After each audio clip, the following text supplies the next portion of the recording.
Итак, добрый вечер, уважаемые участники обучающего вебинара. Мы рады приветствовать вас, Актюбинская область. Благодарим, что подключились.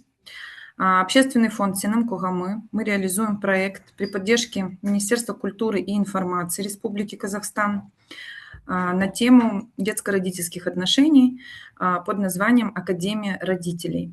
В рамках данного проекта предусмотрено создание таких академий в каждом регионе нашей страны, для улучшения детско-родительских отношений, для повышения статуса семейного, ну и для того, чтобы наши казахстанские семьи были осведомлены в новых каких-то законодательных актах, понимали и знали, куда обращаться в той или иной ситуации и повышали, конечно, уровень своих семей. Сегодняшняя наша встреча про важную тему безопасность ребенка в городской среде, алгоритмы действий. Мы живем все в больших крупных городах, и наши дети подвержены большим, скажем так, моментам тревожным, небезопасным. Поэтому мы, как родители, как общественность, как общественный фонд, должны осведомлять родителей, чтобы родители наши получали как можно больше пользы. Сегодняшний спикер, разрешите представить, Динара Капишева. Это тренер по детской безопасности с большим опытом. И сегодня она поделится как раз-таки этим алгоритмом действий с вами. Формат рассчитан на 20-30-минутный онлайн-встречу. И в конце вы можете задать интересующие вопросы, на которые мы с удовольствием ответим. Динара, вы готовы? Да, конечно.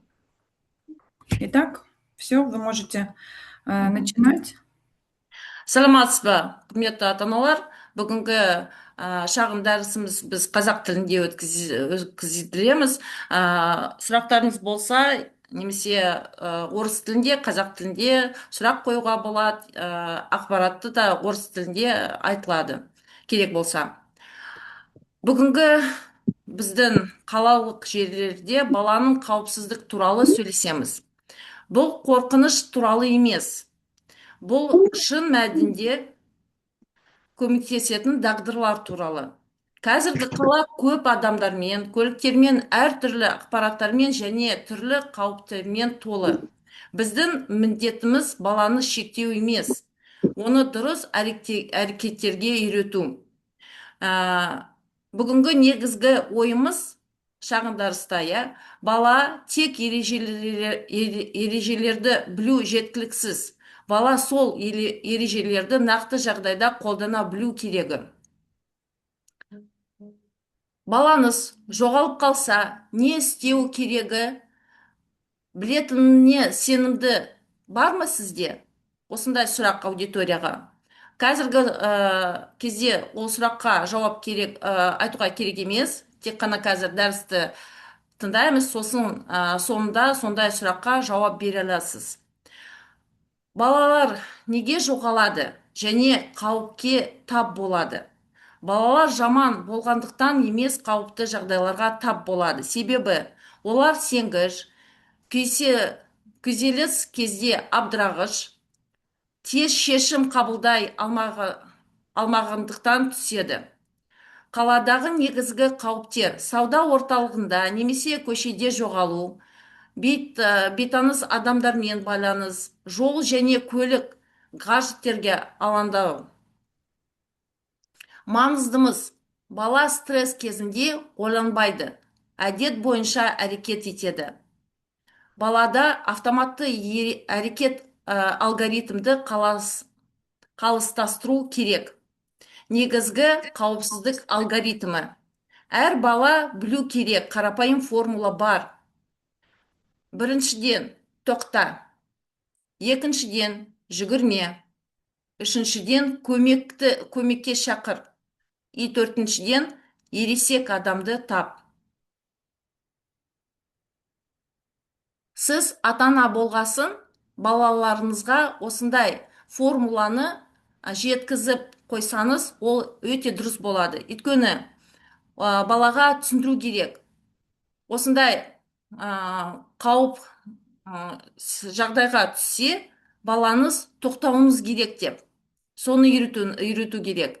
Бала жүгіріп ата анасын іздемеу керек. Бұл ең жиі қателік. Сосын дауыстап көмекке шақыру керек. Екіншіден, соны үйрету керек. Сенімді түрде қысылмай. И үшіншіден, ересек адамды тауып, сол кез келген емес, қауіпсіз адам. Ата-аналар баладан қазір сұрап көріңіз, не істейді?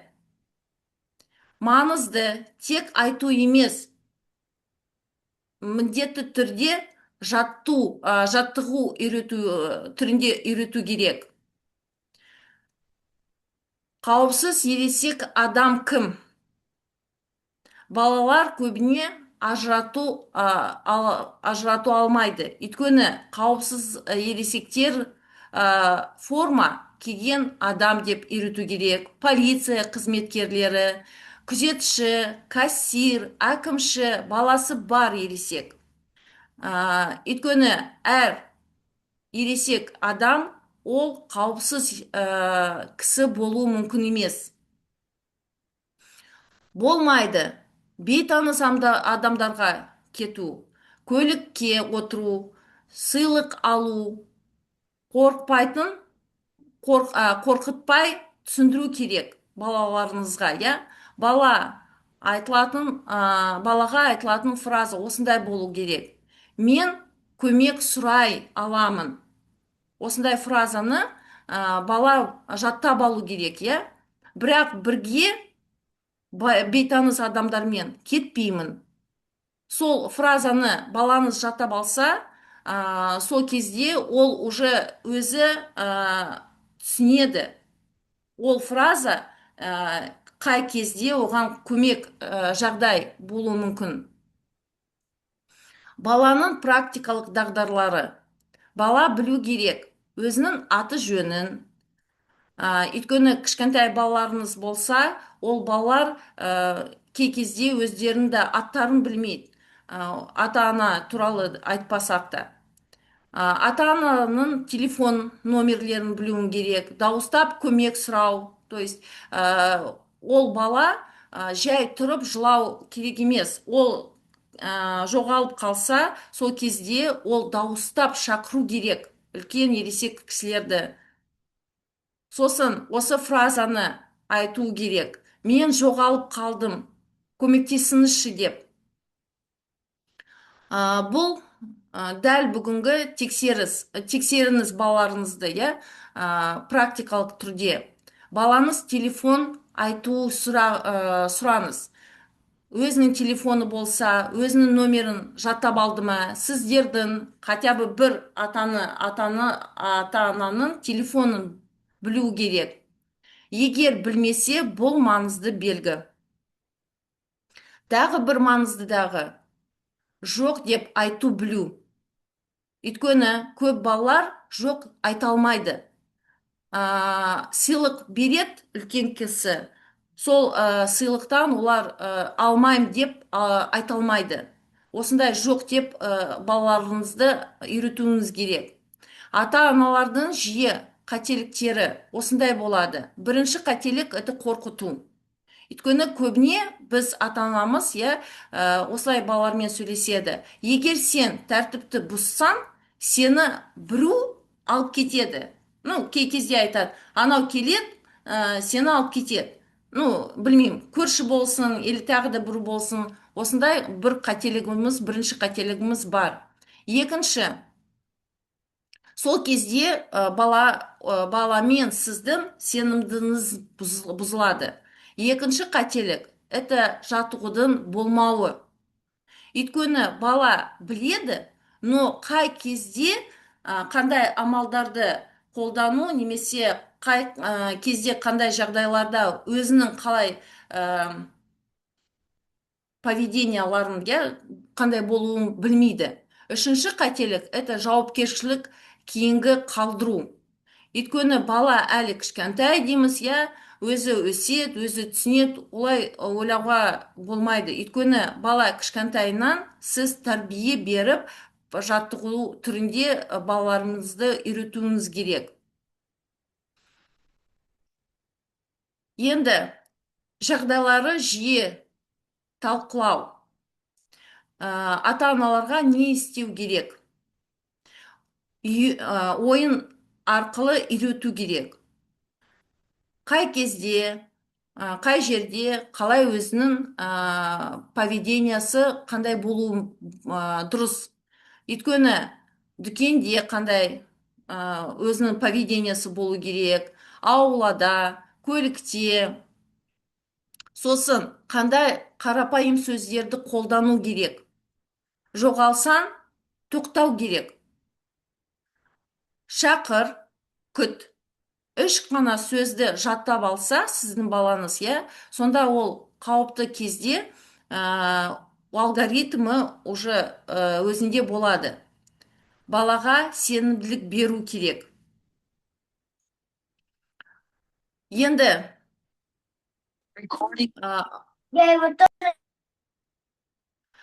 осындай қазір аудиторияға лекциямыздың дәрістің алдында сұрақ қойдым. Сіздің балаңыз жоғалып кетсе, сіз қандай амалдарды жасайсыз? Қандай амалдарды жаттығуларды жасадыңыз балаларыңызбен? Қандай олар алгоритмді білет, қай кезде өз жағдайда қандай поведение болу керегін, осындай сұрақ болсын. Қандай сіз әрекеттерді жасайсыз? Балаңыз дәл осы кезде жоғалып қалса, қандай әрекеттерді жасайсыз? Осындай сұрақ аудиторияға. Ирина, подключите, пожалуйста, звук родителям.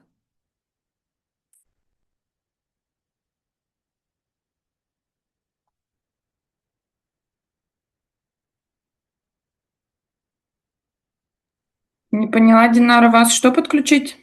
Подключите, пожалуйста, микрофон родителям, чтобы они смогли ответить. Мы просто подошли к концу нашего мини-лекции, и у меня был вопрос к родителям. Какие действия родители будут производить, если в данный момент у них потерялся ребенок? И знают ли дети наших родителей, алгоритмы действий и поведения? Родители, да, уважаемые участники, каждый может просто себе включить микрофон и задать интересующий вопрос и ответить Нет, на у вопрос меня нет. Динары.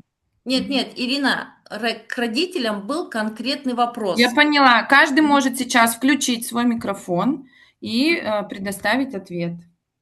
Мгм. Так, Ата-аналар, уважаемые родители, педагоги, кто у нас есть на площадке, пожалуйста, давайте поактивнее. Динара, еще Здравствуйте. раз задайте вопрос. Алло. Да, Здравствуйте, 26-я школа. информация. Я здравствуйте. классный руководитель.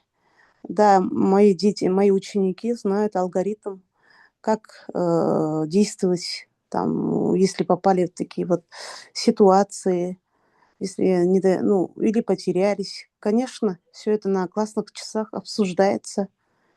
То есть у них И есть четкий алгоритм, да, что он должен конечно. остановиться. Их всего 4 действия. Ага, Остановиться, затем ага. что нужно сделать? Подойти обязательно, если они потерялись. Но у меня уже 8 класс, они у меня выросли. Мгм. Да, выросли, поэтому.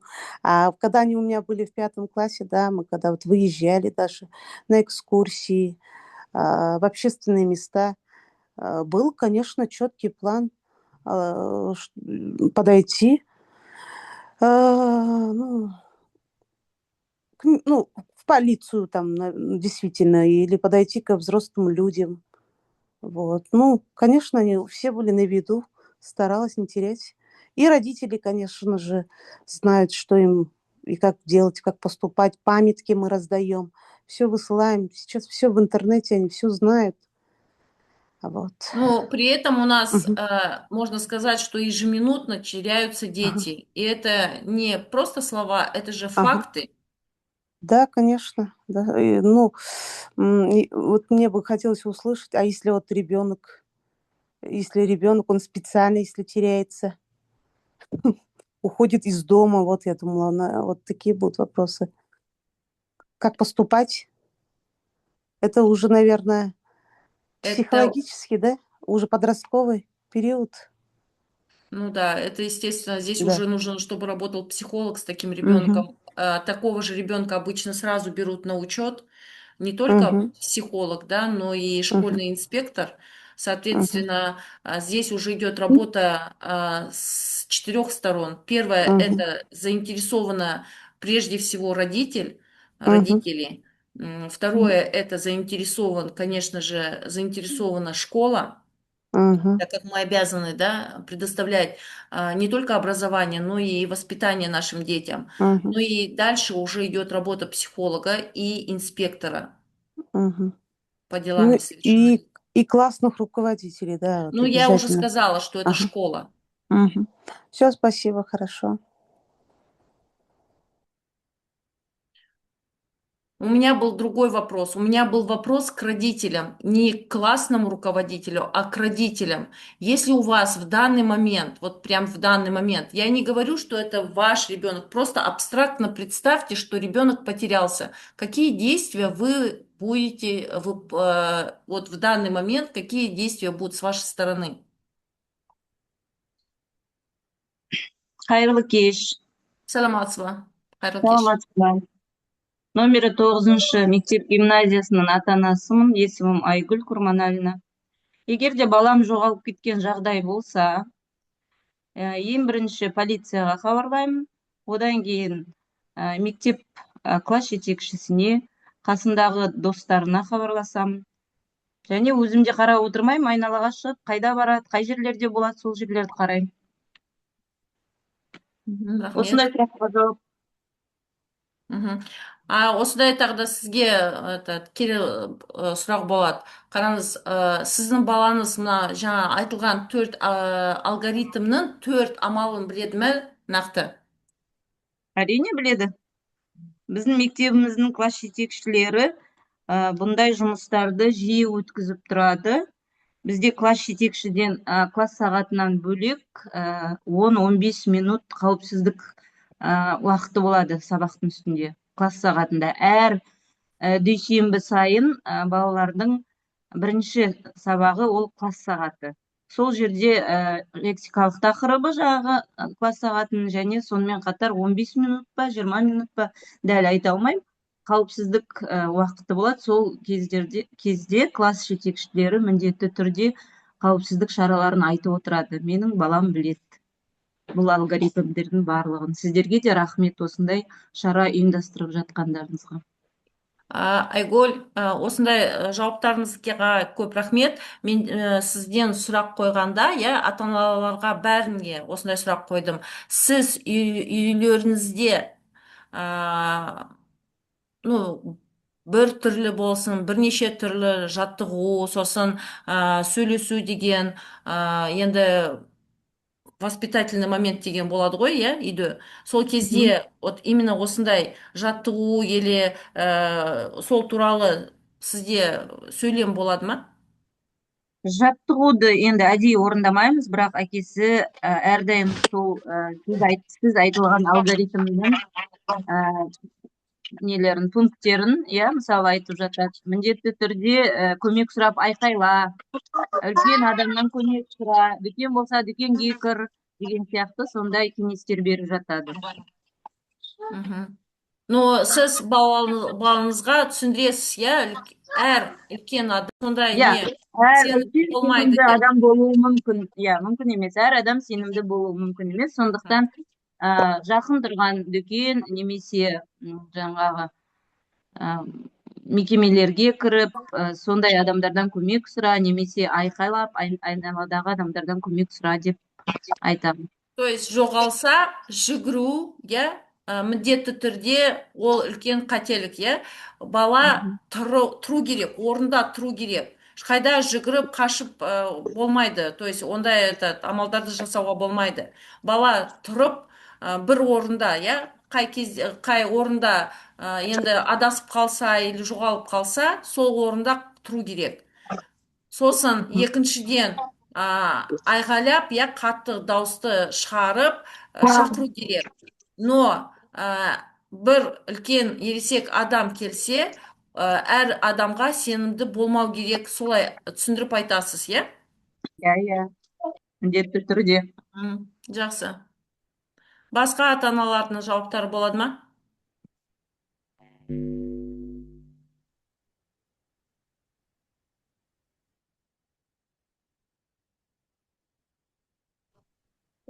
саламатсыз ба?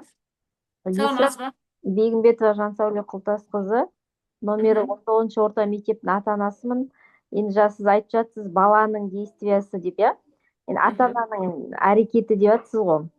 Иә. Ата-ана сол жерде эмоцияда тұрады, баласы жоғалып қалған баласын іздеп ендіші. Енді бірінші очередь жаңағы полицияға звондаймыз, одан кейінгі әрекетіміз. Енді тек қана бұл жерде ата-ананың да несі болмау керек. Меніңше, мен өзім 2 бала 3 жасында бір рет базарда жоғалтып алдым. Ол кезде жаңағы андай радио бар ғой, радио будка болды. Радиорубка, иә. Иә, сол жерден бізге хабарласып тауып берді. Бұл жерде халыққа да осы мәліметті жеткізу керек. Егер біреудің баласы жоғалып қалған жағдайда сіз көмектесіңіз депші. Сосын бір рет тоже сол балам тағы да екінші рет жоғалып қалды, бордан шыққан басқа жаққа қарай. Енді қалай қарарын білмейді. Сол кезде магазиннің дүкеншісі көмектескен, полиция шақырған. Келіп, сол жерде біз көшенің арғы бетіне шығып кетеді деп ойламадық. Сол кезде мысалы халықтың да көмегі зор деп ойлаймын. Тек қана ата-ананың емес. Иә, дұрыс айтасыз. Сіздің опытыңыз прям үлкен ғой. Иә, мысалы сол туралы енді тек қана ата-аналарға ғана ақпаратты бермей, басқа да мысалы енді мекемелерге, қызметкерлерге, базардағы жаңағы жұмысшыларға енді көбісі сондай базарға барамыз. Сосын тағы да осындай дүкеншілерге, жаңағы магазин көп қой жан-жақта. Соның сатушыларына осындай ақпараттар берілсе, егер осындай жағдай болса, осылай көмектесіңіздер деген сияқты.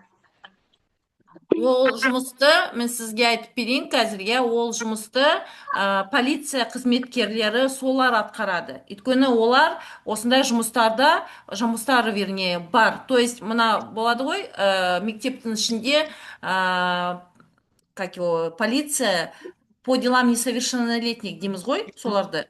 Олар осындай жұмысты атқарады әртүрлі жерлерде. Ол болсын базар, дүкендер, далада, енді олар өткізеді ондай жұмысты. Біздің, видите, қолымызда тек қана сізбен жұмыс істеу. То есть именно ата-аналарды үйрету, мектепте осындай шағын дәрістерді өткізу, балалармен осындай жұмыс өткізу, жеке-жеке кездесу өткіземіз біз осындай, енді кездесу өткіземіз. Сол кезде біз как раз мынау алгоритмді нақты түрде, практикалық түрде көрсетеміз. То есть қалай болуы мүмкін. Олар, конечно, сол кезде ойын сияқты кішкене ойнап, осылай нетеді ғой, но солай болса да, уже ойларында, миларында, естерінде қалады. Қандай алгоритм бар, сосын қандай жағдайлар болуы мүмкін. Өйткені білесіз ғой, кей кезде не то что қыз бала, но көбіне қыз балалар ғой, сондай скромный болады, дауыстары шықпай қалады. Сондай балалармен, тем более ата-аналар біледі ғой өз баласын, сол балалармен міндетті түрде осындай сөйлесіп, жеткізіп, осындай не айтып керек. Өйткені әртүрлі жағдай болуы мүмкін. Поэтому ата-аналардың мына жерде өте осындай үлкен ответственность, большая ответственность именно на родителях. Понимаете? Потому что вы сами лучше знаете своих детей. Вот, я об этом. Рахмет. Мгм. Жақсы, түсінікті. Мгм. Құрметті ата-аналар, тағы да сұрақтар болады ма? Немесе қойылған сұраққа қандай жауаптарыңыз болса, тыңдауға болады.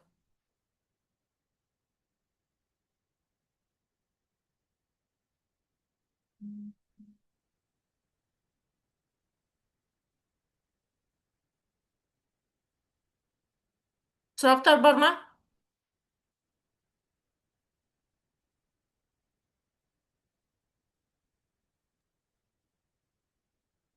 Ирина?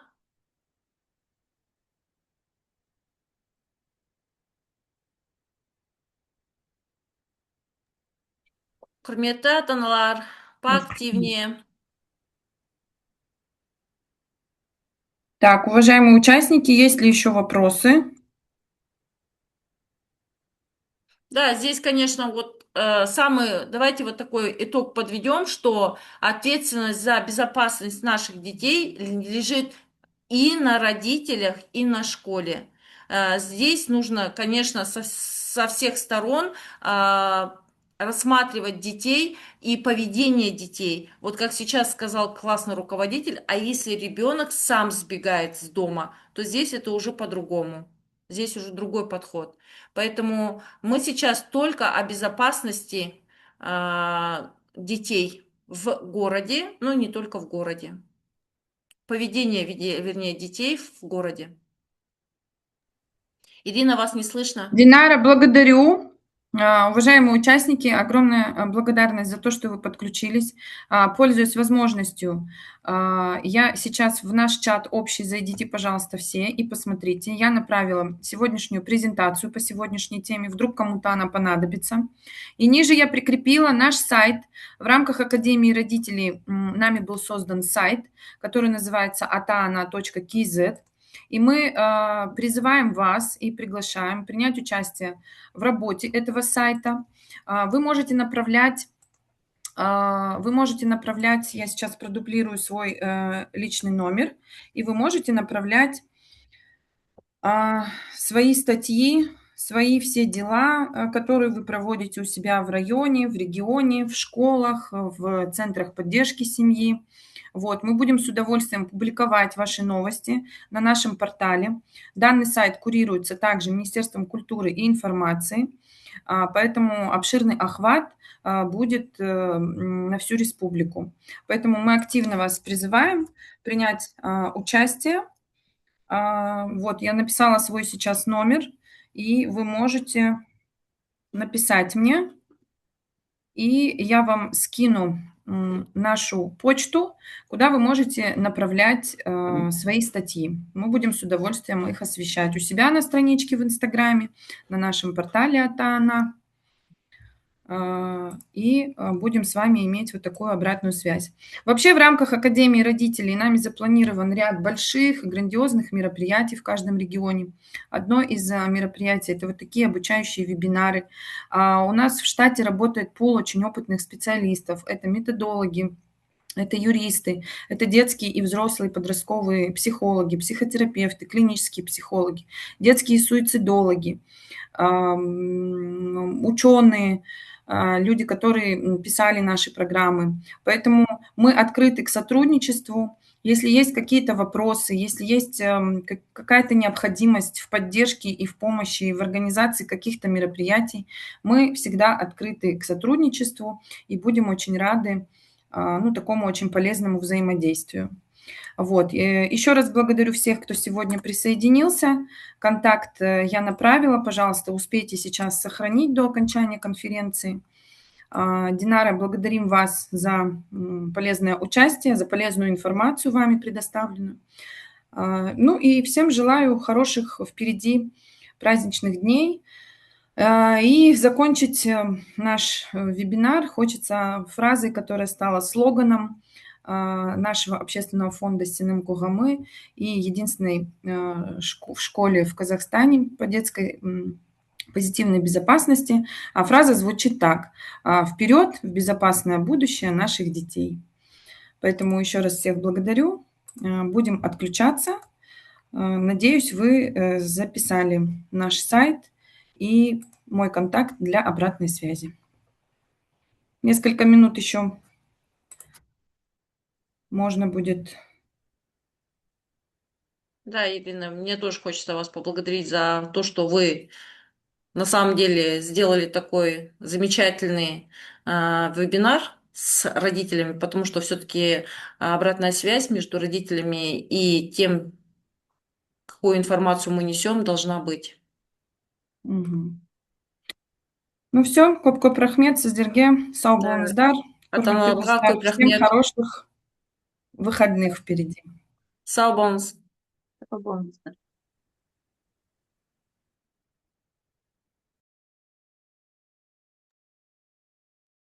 До свидания.